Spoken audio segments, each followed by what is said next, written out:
Olá amigos, sejam bem-vindos a mais um vídeo do meu canal. Eu sou o Lucas Knaip, vamos falar sobre o João Fonseca e sobre a decisão de não jogar nem o ATP 500 de Tóquio e nem o ATP 500 de Pequim na gira asiática. A gente sabe assim que depois do US Open a gente vai ter Copa Davis, Lever Cup, mas na semana seguinte a gente vai começar a gira asiática, que é o preparatório para o Masters 1000 de Xangai, né? E estão dizendo que o João não vai jogar nem em Xangai, né? O que é curioso, porque, vai lembrar, no passado ele chegou a se inscrever para Xangai, mesmo na condição de ranking muito mais abaixo, né? Tipo, ele era um alternate, né? E no final, assim, acabou que não desistiu o tênis o suficiente para ele entrar, ele acabou optando por jogar outros challengers, mas assim, né? Tipo, eu vi lá, eu postei lá no Twitter, né? Eu acho que não tem problema nenhum questionar calendário. Eu acho, inclusive, que tem mais chato do que as pessoas que questionam decisões de calendário é gente que fica defendendo tudo que ele faz cegamente e não pode haver nenhum tipo de crítica, né? Assim, você tem que ter equilíbrio. Você tem que elogiar quando o cara faz certo e tem que criticar quando ele tá errado. É assim que você tem que fazer.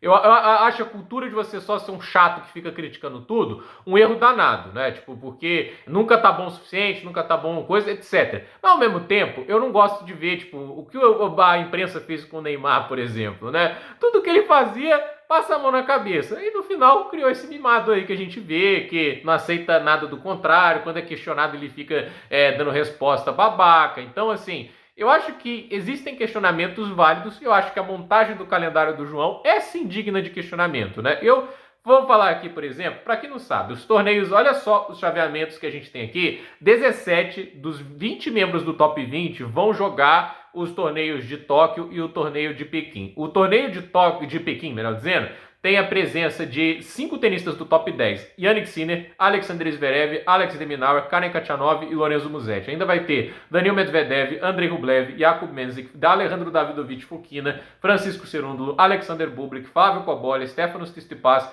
Talon Grigspor, Cameron Norrie, Giovanni Pichperricat, Alexander Milik, Loretan Muté, Kecmanovic, Hugo Carabelli. Então, assim, a gente tem esses nomes, né? E ainda tem também o Lorenzo Sônigo e Batistagut Monfils. O João, aí teria também alguns que entram por quali, mas vale lembrar, esse torneio não tem bye para a primeira rodada, então ele poderia já enfrentar um dos cabeças de chave logo de cara, e acho que seria uma experiência bacana. Imagina ele enfrentando um Zverev, um de Minaur, um Khachanov, um Sinner, né? Se ele consegue uma vitória contra ele, já é bacana pra caramba, né? E lá em Tóquio vai ter Carlos Alcaraz, Taylor Fritz, Jack Draper, Ben Shelton, Holger Rune, Casper Ruud, Tiafoe, Lerretica, Mahat, Hugo Humbert, Denis Shapovalov, Nakashima, Mikkelsen, Gabriel Diallo, Luciano Darderi, Alexei Popperin, Sebastian Baez, Nuno Borges, Simon Munar, Zizu Beggs, Jordan Thompson, Korda, Tabilo, isso obviamente mais os qualis, né? Então assim, a minha pergunta é, qual é o problema de jogar o ATP 500 de Pequim e de Tóquio, de ter uma possibilidade de jogar contra esses tenistas, entende, né? Eu acho que isso é um questionamento extremamente válido. Eu não entendo porque tem gente que fica lá me acusar, eu estou procurando visualizações likes. Não, eu estou levantando um questionamento, né? Porque ele, segundo o que falam, tá treinando para ganhar massa magra, para ganhar esse tipo de coisa, mais força física, né? Olha, olhando pro jogo dele, entende? Eu acho que o que mais ele precisa melhorar no jogo dele atualmente é a tomada de decisão, entende? Eu acho que a tomada de decisão é, por enquanto, o maior problema do jogo dele. Essa questão de ele estar, às vezes, querendo quebrar a bola o tempo todo. Quando eu digo quebrar a bola, é atacar o tempo todo, não ter um timing para escolher o momento certo de atacar e para construir o ponto. Então, assim, eu acho que esse tem sido o maior problema do João Fonseca atualmente. E, assim, essas pausas no calendário, seja para passar mais tempo com a família, etc., que é o direito dele, etc., mas a questão elas fazem com que ele chegue nos torneios extremamente sem ritmo, e aí a gente viu o que aconteceu, por exemplo, com o Skullgate lá em Toronto, a gente viu o que aconteceu lá na gira de Saibro, ele só foi pegar o ritmo em Roland Garros, em Wimbledon, né, tipo, ele pegou o ritmo ali, né, tipo, ele chegou lá em Halle, acabou, nem foi, achei que o jogo dele foi ruim contra o Cobolli, etc, né, mas quando você escolhe chegar muito tarde assim, em alguns torneios, e um monte de tenista já está jogando no superfície há tempos, né? Você normalmente vai chegar menos preparado e aí acaba acontecendo o quê? Você cai cedo e você fica mais tempo sem jogar. Então, assim, eu acho que cedo ou tarde ele vai ter que intensificar o calendário dele, gente. Não tem escolha no mundo do tênis, né? Tem gente que fala, você quer que ele vire o Tim? Não quero que ele vire o Tim, gente. O Tim é um caso muito específico, né? Você não pode usar Tim e Del Potro como regras, porque são casos muito específicos de tenistas que se arrebentaram por lesão. A questão a gente está vendo aqui, 17 dos top 20 estão jogando aqui. Eles estão errados em fazer isso?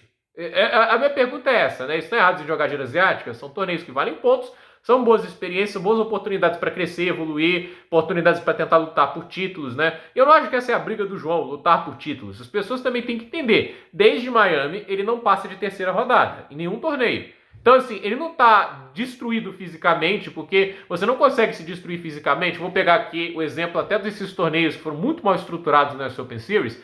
Ele cai na estreia em Toronto e ele cai na terceira rodada em Cincinnati, né? Então ele jogou 4 jogos em 3 semanas. Ele vai destruir fisicamente por causa disso? E é isso que eu tô querendo dizer. E se a Lotad vai ter que jogar esses torneios numa maior intensidade, porque o ranking e o tênis de elite pede isso. É só olhar o Alcaraz, gente. O Alcaraz jogou Cincinnati, ele se deu o direito de pular Toronto e pular Washington, ok. Mas ele joga o US Open, ele vai jogar a Copa Davis e Lever Cup assim como o João, e ele vai jogar Tóquio e vai jogar Xangai.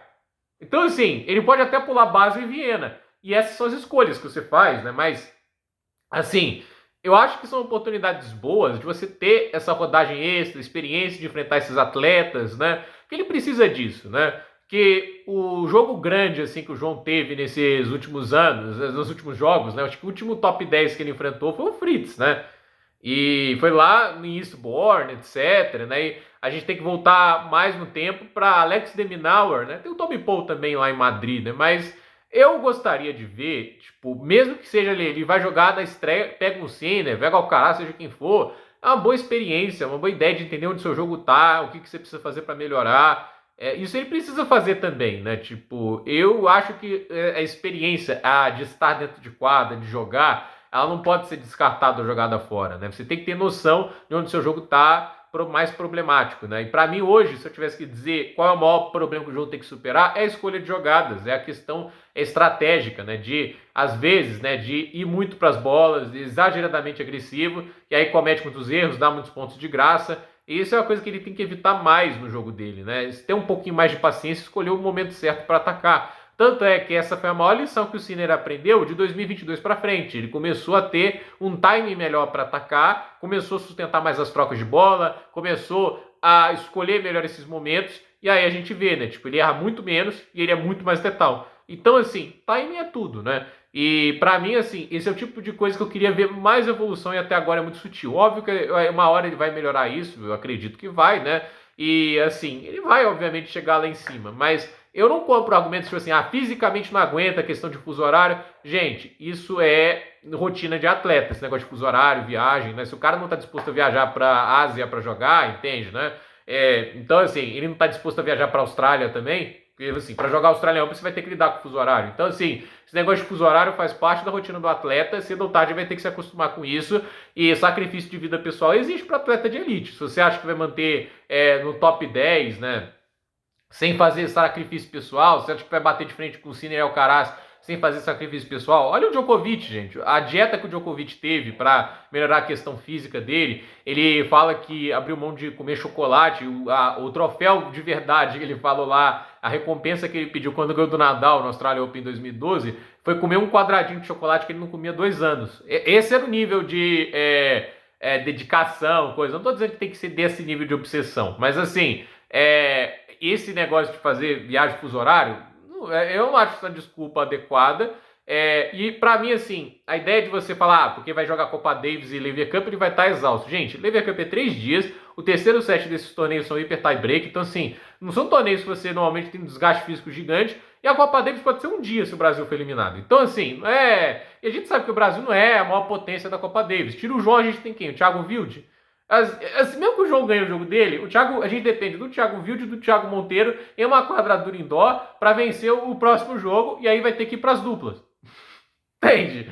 Assim, então assim, ele pode jogar a Lever Cup 2 jogos apenas, né? Até porque eles vão focar no time mundo, né? Na hora que quiserem a vitória, em colocar os caras mais testados. Vocês acham que eles não vão colocar nos jogos decisivos o Fritz, o Shelton, o Tommy Paul, o Tiafoe? Isso é meio óbvio que acontece. Então, a questão pode ter uma possibilidade do João jogar 2 jogos na Lever Cup apenas, né? Eu acho que ele joga, obviamente, inclusive acredito que ele tende a jogar nos 2 primeiros dias, mas os dias finais a tendência é vir Fritz, é vir Shelton, é vir Tiafoe, é vir esses caras que, obviamente, tem um pouco mais de confiança, né, para conseguir os resultados. Então, eu olho para essa questão de calendário, eu acho que é válido questionamentos. Eu não vejo por que as pessoas têm que ser crucificadas por fazerem perguntas simples, né? Qual é a explicação para não ir para um ATP 500 de Tóquio e Pequim, por exemplo, um Master 1000 de Xangai. E assim, se o objetivo é ser top 32 ao fim do ano para chegar no Australian Open cabeça de chave, né? Por que não joga esses torneios? Assim, até porque, convenhamos, ele não vai ser campeão desses torneios. E se for campeão de um torneio que for, vai que ele surpreende o mundo e é campeão de ATP 500. Você já garantiu o objetivo dele. Então, assim, esse é meu vídeo. Eu acho que é justo questionar. Não vejo motivo para que isso é mérito de crítica, que é torcer contra. Eu não vejo isso como torcer contra de jeito nenhum. Então, inclusive é porque eu quero que ele consiga continuar a progressão dele, aumentar. Então, assim, conseguir melhores rankings, melhores chaveamentos, né? Até para evitar, assim, jogos difíceis logo de cara, mais cedo na carreira. Então, vamos ver o que acontece. Agora é torcer, obviamente, para o US Open dele, que ele jogue bem. A mesma coisa para os torneios de Laver Cup, Copa Davis. Eu defendo que ele jogue a Laver Cup. Tem gente criticando que ele vai jogar a Laver Cup. Eu acho isso absurdo. Eu acho a Laver Cup talvez a melhor experiência, porque muito do que eu falo ali do Pequim Tóquio, ele vai jogar contra tenistas de grande patamar ali. Então, para mim é legal que ele jogue a Laver Cup. Acho que vai ser legal. Vai que ele joga contra o Alcaraz, o Sinner uma vez. Não sei se vai acontecer. Normalmente eles vão colocar os nomes mais fortes para enfrentar os do outro lado. Mas, de qualquer maneira, eu gosto da ideia de jogar a Laver Cup sim. Então, gente, por esse vídeo é isso. Dúvida nos comentários, deixe seu like, se inscreva no canal, compartilhe esse vídeo e até o próximo vídeo.